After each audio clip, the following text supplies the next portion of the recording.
அதாவது இவ்வளவு ஒதுக்கீடுகள் இவ்வளவு பட்ஜெட்ல வந்து நாங்க விவசாயிகளுக்காக ஒதுக்கி இருக்கிற மாதிரி ஒரு கருத்தை வந்து திரு ராமசுப்ரமணியன் சொல்றாரு. உங்களுடைய பார்வை ஒரு விவசாயியா இந்த மாதிரி ஒதுக்கீடுகள் இருக்கிற பட்சத்துல ஒரு விவசாயிக்கு ஒரு நல்லதானே? எப்படி இந்த மாதிரி தற்கொலைகள் நிகழுது மறுபடியும்? அதாவது முன்ன வந்து 8 லட்சம் கோடி ஒதுக்குனாங்க, இப்ப 8 லட்சம் கோடி ஒதுக்கி இருக்காங்க, இல்லைன்னு நாங்க மறுக்கல.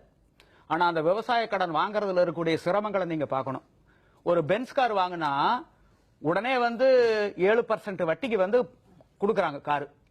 அந்த ஆர்சி புத்தகம் கொடுக்கறாங்க, கொண்டு போய் வச்சு 10 நிமிஷத்துல எவ்வளவு பணம் வேணாலும் வாங்கலாம். ஒரு விளைநிலத்தை வச்சிருக்கிறேன், அந்த விளைநிலத்துல சாகுபடி பண்றதுக்கு என்ன ஆவணங்கள் கேட்கறாங்க? மூலப்பத்திரம் கொண்டா, சிட்டா கொண்டா, பட்டா கொண்டா, ஆர்எஸ்ஆர் கொண்டா, அடங்கல் கொண்டா, எஃப்எம்பி கொண்டா, டோபோசெச் கொண்டா, ஜாமீன்தார கூட்டிட்டு வா, அவருக்கு சொத்து சான்றிதழ் கூட்டிட்டு வா, அக்கம் பக்கத்துல இருக்கக்கூடிய வங்கிகள்ல எல்லாம் போய் நோ டியூ சர்டிபிகேட் வாங்கிட்டு வா. 50,000க்கு மேல வாங்கினா அதை வந்து அடமான வைக்கணும், அதுக்கு நீ பணம் கட்டணும், உழவனா இல்லையான்னு உழவன் அட்டை கொண்டுகிட்டு வா. இத்தனைக்கு ஒவ்வொரு சான்றிதழுக்கு எவ்வளவு லஞ்சம் கொடுக்க வேண்டியதா இருக்குது தெரியுங்களா?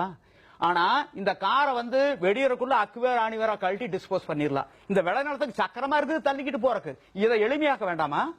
66 ஆண்டுகளை எளிமையாக்கி இருக்காங்களா? ரைட்டு. இயற்கையினுடைய சீற்றத்துக்கு இடையில விவசாயம் பண்றோம்ல. இப்ப நான் வந்து ஒரு 2 ஏக்கர் கரும்பு சாகுபடி பண்றேன், கடன் வாங்குறேன். அந்த பாதுகாப்புக்காக, கொடுத்த பணத்துக்கு பாதுகாப்புக்காக அந்த வங்கி அந்த பயிரை வந்து இன்சூர் பண்ணிடுறாங்க, என்னை கேட்காமையே. பிரிமியை வந்து எனக்கு கொடுக்கக்கூடிய தொகையில வந்து புடிச்சுக்கிறாங்க. என்னுடைய பயிர் ஒரு வறட்சினாலேயோ, வெள்ளத்தினாலேயோ, நெருப்புனாலேயோ, மிருகங்களாலேயோ பாதிக்கப்பட்டா இழப்பீடு கொடுக்கணும்ல. என்ன சொல்றாங்க தெரியுங்களா? அண்ணாவாரி சான்றிதழ் வாங்கிட்டு வா. அந்த 10 வருவாய் கிராமங்கள் ஒரு வட்டாரமே பாதிக்கப்பட்டா அண்ணாவாரி சான்றிதழ் அந்த காலத்துல ஆங்கிலேயன் காலத்தில் கொடுப்பாங்க. வரி இடங்களை எல்லாம் வஜா பண்ணுவாங்க, தள்ளுபடி பண்ணுவாங்க. அந்த சான்றிதழ் கொண்டு வந்தா தான் கொடுப்போம்ங்கிறாங்க. நான் என்ன அந்த 10 வருவாய் கிராமத்துக்கு பிரிமியம் கட்டுனா 2 ஏக்கர் கட்டுனா.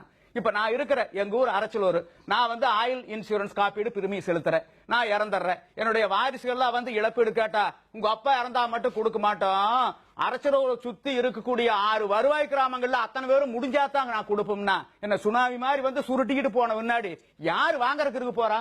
இதெல்லாம் என்னங்க இது? அதான் இவன் பிரிமியம் தான் செலுத்துறானுங்க, இவன் வந்து காப்பீட்டுல வந்து இழப்பீடு வாங்கினதா வரலாறே கிடையாது. இதுதான் உண்மை.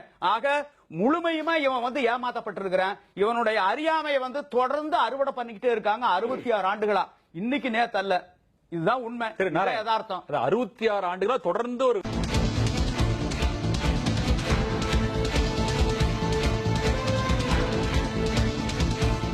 திண்ணை கலைக்கிறோம். விவாதம் தொடர்கிறது.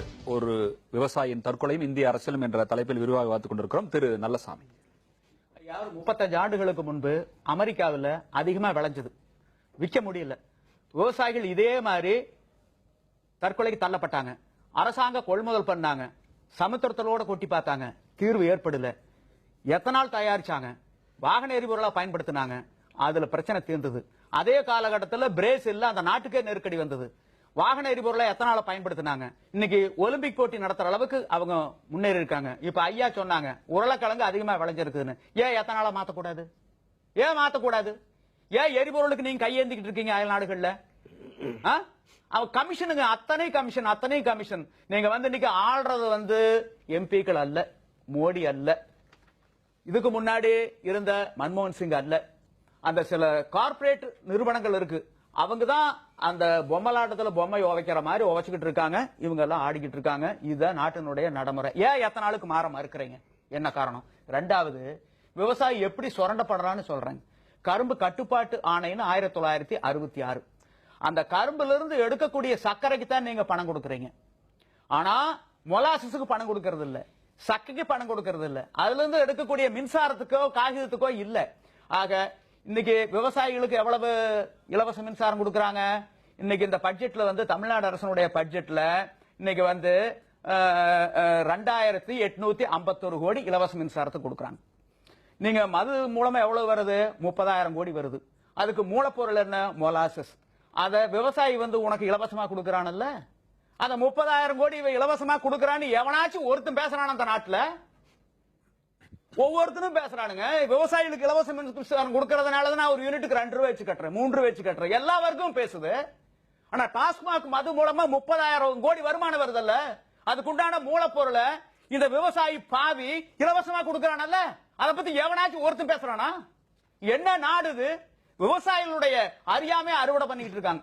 ஒவ்வொரு விவசாயி வந்துங்க கவரிமான், மயிர் நீப்பின் வாழா கவரிமானந்தார் உயிர் நீப்பர் மானம் வரேன். இவன் வாங்கின கடனை கட்ட முடியாம மானத்துக்கு கட்டுப்பட்டு தூக்கு கையில மொத்தமிட்டு இருக்கிற. இது ஒரு தேசிய அவமானம். ராமசுப்ரமணியன்